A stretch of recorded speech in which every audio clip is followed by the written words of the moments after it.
नमस्कार दोस्तों, आप सभी का स्वागत करते हैं हमारे चैनल बंगाल समाचार की ओर से। देर ना करते हुए चलिए जानते हैं पश्चिम बंगाल की ताजा खबरें, साथ ही देश भर में कौन कौन सा योजनाएं अभी के समय में सरकार द्वारा लागू किया गया है। अगर आपने अभी तक हमारा चैनल को सब्सक्राइब नहीं किया है तो जल्दी से सब्सक्राइब और वीडियो को लाइक करें ताकि हमारी सारी खबरें सबसे पहले आप तक पहुंच सके। और वीडियो को कहां से देख रहे हैं कमेंट में जरूर बताएं। पश्चिम बंगाल में मतदाता सूची के विशेष गहन पुनरीक्षण के दौरान 58 लाख से ज्यादा नाम वोटर लिस्ट से बाहर हो गए हैं। चुनाव आयोग के सूत्रों के मुताबिक राज्य में अब तक मरे हुए वोटर्स की संख्या 24,18,699 है। इसके अलावा 12,01,462 लोग नहीं मिले हैं। अगर संबंधित बूथ लेवल ऑफिसर किसी वोटर को ढूंढने के लिए उसके घर 3 या उससे ज्यादा बार जाता है लेकिन उसके बाद भी वोटर नहीं मिलता है तो उसे मिसिंग लिस्ट में डाल दिया जाता है। पश्चिम बंगाल के मुर्शिदाबाद जिले में 6 दिसंबर को अयोध्या की बाबरी मस्जिद के मॉडल पर आधारित एक नई मस्जिद की नींव रखने वाले तृणमूल कांग्रेस टीएमसी के निलंबित विधायक हुमायूं कबीर को लगातार जान से मारने की धमकियां मिल रही हैं। राज्य के बाहर से आने वाले इन फोन कॉल्स ने उनकी सुरक्षा को लेकर चिंता बढ़ा दी है। धमकियों के मद्देनजर हुमायूं ने तत्काल प्रभाव से अपनी निजी सुरक्षा बढ़ाने का फैसला किया है और हैदराबाद से एक विशेष सुरक्षा टीम बुलाई है। पश्चिम बंगाल की मुख्यमंत्री ममता बनर्जी ने गुरुवार को भाजपा पर जोरदार निशाना साधा है। हाल ही में कोलकाता में आयोजित गीता पाठ कार्यक्रम में 2 विक्रेताओं पर हुए हमले को लेकर भाजपा को चेतावनी देते हुए कहा कि राज्य में इस तरह की धमकियों और धार्मिक विभाजन को बर्दाश्त नहीं किया जाएगा। ममता बनर्जी ने कहा कि किसी को यह तय करने की इजाजत नहीं दी जाएगी कि लोगों को क्या खाना चाहिए। नदिया जिले के कृष्णानगर में एक जनसभा को संबोधित करते हुए मुख्यमंत्री ममता बनर्जी ने बांग्ला भाषा में कहा, एटा बंगाल, एटा यूपी ना, यहां आपकी हुकूमत नहीं चलेगी। आज के समय में पढ़ाई सिर्फ किताबों से नहीं बल्कि डिजिटल माध्यम से भी आगे बढ़ रही है। ऐसे में एक अच्छा लैपटॉप हर छात्र के लिए बेहद जरूरी बन गया है। इसी जरूरत को देखते हुए सरकार ने फ्री लैपटॉप योजना की शुरुआत की है, जिसके माध्यम से 9वीं, 10वीं और 12वीं पास छात्रों को पढ़ाई के लिए डिजिटल सपोर्ट दिया जा रहा है। इस योजना के तहत मेधावी बच्चों को फ्री लैपटॉप या फिर 25,000 रुपये की सहायता राशि उपलब्ध कराई जाती है ताकि वे अपनी पढ़ाई बिना रुकावट जारी रख सकें। अगला डिनर कब देंगे पीएम मोदी? शानदार रात्रि भोज के बाद ही होने लगी चर्चा, बंगाल से कनेक्शन। भाजपा के वरिष्ठ सांसद अनुराग ठाकुर ने तो अगले डिनर की भी जानकारी दे दी। उन्होंने कहा कि पीएम नरेंद्र मोदी ने बिहार की बंपर जीत के बाद हमें डिनर पर बुलाया था। अब बिहार के बाद अगला भोज बंगाल की जीत के बाद फिर होगा। ममता न भरती एसआईआर फॉर्म तो क्या कट जाता वोट? चुनाव लड़ने पर भी लग जाती रोक? जानिए पूरा सच। पश्चिम बंगाल की मुख्यमंत्री ममता बनर्जी ने साफ कह दिया था कि वे वोटर वेरिफिकेशन के लिए जरूरी एसआईआर फॉर्म नहीं भर रही। बाद में पता चला कि उन्होंने फॉर्म भर दिया है। लेकिन क्या आप जानते हैं कि अगर वे फॉर्म नहीं भरती तो यह जिद उन्हें भारी पड़ सकती थी? ईसी को बंगाल के लिए अलग, बोले मजूमदार। बंगाल में कई बार मीडिया में कई मुद्दे उभरते हैं, जैसे R Kar incident, rape case और ममता बनर्जी सरकार के खिलाफ स्टूडेंट्स और टीचर्स के प्रदर्शन। लेकिन इन आंदोलनों को टिकाना मुश्किल हो रहा है। भाजपा का प्रयास होता है कि वह ममता बनर्जी सरकार के खिलाफ एंटी इनकम्बेंसी मुद्दे उठाए, पर वह सफल नहीं हो पा रही है। यहां 35% मुस्लिम वोट भी एक महत्वपूर्ण फैक्टर है जो ममता बनर्जी को मिलता है। भारत सरकार ने हाल ही में 4 नए श्रम संहिताएं लागू की हैं। ये 21 नवंबर 2025 से पूरे देश में अमल में आ गई हैं। पुराने 29 कानूनों को इन 4 कोड्स में बदला गया है। इन कानूनों से मजदूरों और कर्मचारियों को कई फायदे मिलेंगे। सरकार का दावा है कि 40 करोड़ से ज्यादा श्रमिकों को सामाजिक सुरक्षा मिलेगी। मजदूरों को महीने में 100 ओवरटाइम घंटे भी मिलें तो 5,000 से 8,000 रुपए अतिरिक्त आय हो सकती है। लेकिन ये सभी पर लागू नहीं, बल्कि तय सीमा के बाद ही। सरकार ने समय पर वेतन भुगतान भी अनिवार्य किया है। घटना उस समय हुई जब स्थानीय महिलाओं के एक समूह ने अधिकारी को घेर लिया और नारे लगाए। उन्होंने मांग की कि केंद्र सरकार पहले आवास योजना के तहत आवास के लिए धनराशि जारी करे और 100 दिवसीय महात्मा गांधी राष्ट्रीय ग्रामीण रोजगार गारंटी अधिनियम योजना के तहत लंबित मजदूरी का भुगतान करे। कहा कि जब तक ये मांगें पूरी नहीं हो जाती तब तक एसआईआर प्रक्रिया को आगे बढ़ने की अनुमति नहीं दी जाएगी। मुरुगन ने व्यवधान पर नाराजगी व्यक्त करते हुए इसे प्रक्रिया में बाधा डालने का जानबूझकर किया गया प्रयास बताया। टीएमसी सांसद सायनी घोष ने भारतीय जनता पार्टी बीजेपी पर तीखा हमला बोला है।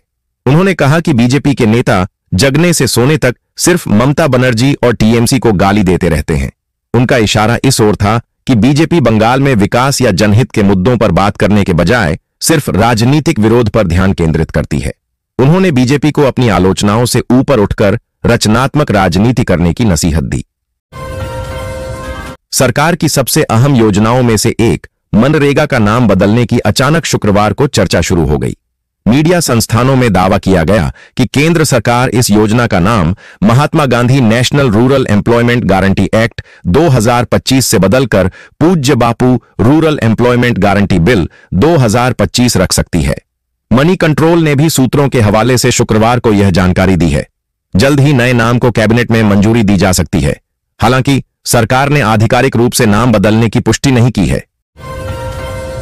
महिलाओं के लिए एक बेहतरीन अवसर लेकर आई है, जो घर से बाहर जाकर काम नहीं कर पाती, लेकिन उनके पास कौशल और काम करने की क्षमता मौजूद है। कई महिलाएं पारिवारिक जिम्मेदारियों की वजह से नौकरी नहीं कर पाती।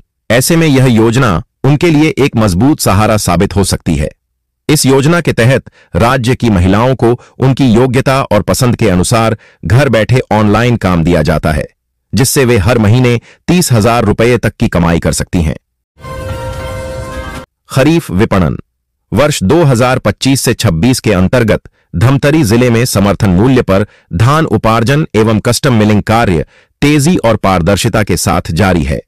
प्रशासन की सतत मॉनिटरिंग और व्यवस्थित व्यवस्था के कारण किसानों को सुगम, पारदर्शी और त्वरित सेवाएं मिल रही हैं।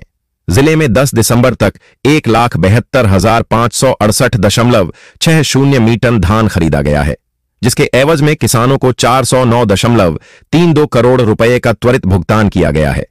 कुल 37,084 किसानों द्वारा धान विक्रय किए जाने से कृषि समुदाय को मजबूत आर्थिक संबल मिला है।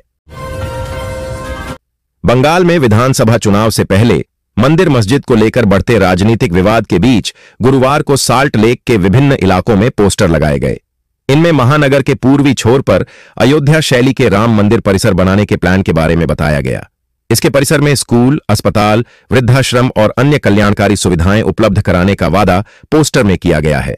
स्थानीय भाजपा नेता और पूर्व स्थानीय इकाई के अध्यक्ष संजय पोयरा के नाम से ये पोस्टर सिटी सेंटर, करुणामयी और विधाननगर के कई अन्य प्रमुख इलाकों में लगाए गए हैं। पश्चिम बंगाल की मुख्यमंत्री ममता बनर्जी ने राज्य में 1,50,00,000 मतदाताओं के नाम काटने के आरोप लगाए हैं। उन्होंने केंद्रीय गृह मंत्री अमित शाह पर हमला तेज करते हुए उन्हें खतरनाक करार दिया।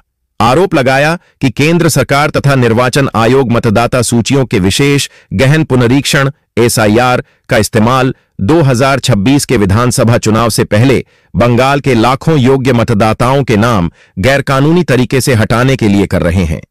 ममता बनर्जी ने कहा कि देश का गृह मंत्री खतरनाक है। उनकी आंखों में यह साफ दिखता है।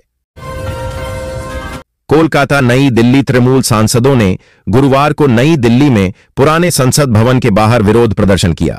सांसदों की मांग है कि केंद्र सरकार मनरेगा और प्रधानमंत्री आवास योजना के तहत पश्चिम बंगाल को मिले फंड का श्वेतपत्र जारी करे। विरोध में लोकसभा और राज्यसभा के कई सांसद हाथों में प्लेकार्ड लेकर खड़े हुए और नारेबाजी की। तृणमूल का आरोप है कि केंद्र सरकार जानबूझकर राज्य को मिलने वाले फंड में देरी कर रही है या उसे रोके हुए है। राज्यसभा की सदस्य सुष्मिता देव ने कहा कि यह मांग नई नहीं है। निर्वाचन आयोग ने राज्य के मुख्य निर्वाचन अधिकारी कार्यालय को निर्देश दिया है कि मतदाता सूची के विशेष गहन पुनरीक्षण एसआईआर में दावों और आपत्तियों की सुनवाई केवल संबंधित जिलाधिकारियों और जिला निर्वाचन अधिकारियों के कार्यालयों में ही कराई जाए। आयोग ने स्पष्ट कर दिया है कि किसी भी परिस्थिति में बीडीओ या पंचायत कार्यालयों में ऐसी सुनवाई नहीं होगी। आयोग ने यह भी अनिवार्य कर दिया है कि सभी सुनवाई की वेबकास्टिंग हो और उसका पूरा रिकॉर्ड सुरक्षित रखा जाए।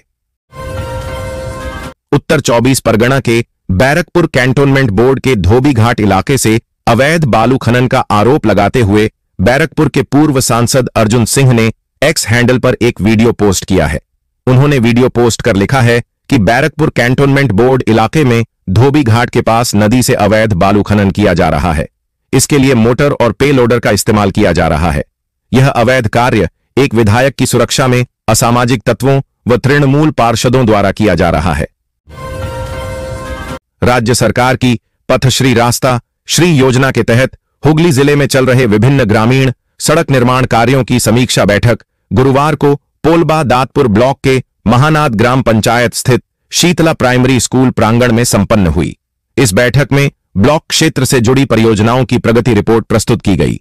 बैठक में जिला परिषद के सभाधिपति रंजन धारा, जिलाधिकारी खुर्शीद अली कादरी, एडीएम जिला परिषद अनुज प्रताप सिंह, खाद्य प्रसंस्करण विभाग के प्रिंसिपल सेक्रेटरी ओंकार सिंह मीणा, विधायक तपन दास गुप्ता, नोडल ऑफिसर पथश्री पार्थ कर्मकार सहित कई अधिकारी मौजूद थे। भारत के इतिहास में पहली बार कच्चे झूठ की कीमत 10,000 रुपये प्रति क्विंटल का आंकड़ा पार कर गई है। झूठ बेलर्स एसोसिएशन ने गुरुवार को इसकी पुष्टि की। कच्चे झूठ की कीमत में यह वृद्धि होने के बाद अब देश की आधे से अधिक झूठ मिलें मार्च 2026 तक बंद होने की कगार पर पहुंच गई हैं। बताया गया है कि TD5 ग्रेड दक्षिण बंगाल झूठ का कोटेशन गुरुवार को मिल डिलीवरी के लिए 10,000 रुपये प्रति क्विंटल पर तय किया गया है। उच्च ग्रेड पश्चिम बंगाल किस्में 10,050 से 10,550 रुपये प्रति क्विंटल में बिक रही हैं। बंगाल विधानसभा में विपक्ष के नेता व भाजपा विधायक सुवेंदु अधिकारी ने कोलकाता में हाल में गीता पाठ कार्यक्रम में चिकन पैटी बेचने वाले 2 विक्रेताओं पर हमला करने के आरोप में गिरफ्तार 3 लोगों को जमानत पर रिहा होने के बाद गुरुवार को सम्मानित किया। सुवेंदु ने कहा कि वह एक हिंदू के रूप में अपना कर्तव्य निभाने वालों के साथ हैं। कोलकाता के ब्रिगेड परेड ग्राउंड में 7 दिसंबर को गीता पाठ कार्यक्रम में मांसाहार सामान बेचने वाले 2 विक्रेताओं पर हमला करने के आरोप में बुधवार रात गिरफ्तार किए गए 3 लोगों को बैंकशाल अदालत ने गुरुवार को 1,000 रुपये के निजी मुचलके पर जमानत दे दी।